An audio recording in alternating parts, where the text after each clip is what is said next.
អូលបងមិនទៅអាចសង្គ្រោះបានទេមើលទៅ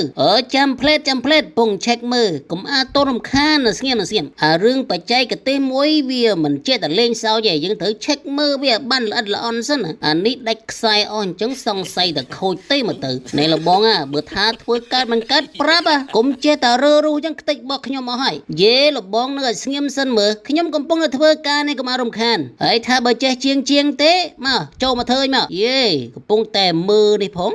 ខ្ញុំគ្រាន់តែសួរថាវាកើតឬមិនកើតអាការងារនេះវាតាក់ទងនឹងបច្ចេកទេសមិនចេះឆ្លោយឲ្យនៅស្ងៀមសិនតែលោកបងដូចជាពិនិត្យយូរដល់ហើយនេះចេះឬមិនចេះហ្នឹងអូយនៅឲ្យស្ងៀមសិនទៅខ្ញុំកំពុងតែពិនិត្យវាខ្សែភ្លើងវាមានច្រើនសរសៃបើវាដាច់អស់អញ្ចឹងសង្ស័យតែខូចហើយអញ្ចឹងដាច់ខ្សែភ្លើងអស់ខូចអញ្ចឹងនៅពេលដែលវាខូចអញ្ចឹងអត់ដំណើរការលោកបងអើយលោកបងឯងកុំមុតលោឡាពេកមើលខ្ញុំកំពុងតាំងសមាធិស្វែងរកខ្សែដែលដាច់ធំជាងគេនេះមុតលោឡារហូតអញ្ចឹងអាណាធ្វើកើតនៅស្ងៀមសិនមើលយើងធ្វើអីក៏ដោយយើងត្រូវចេះមានការតាំងចិត្តនិងអត់ធ្មត់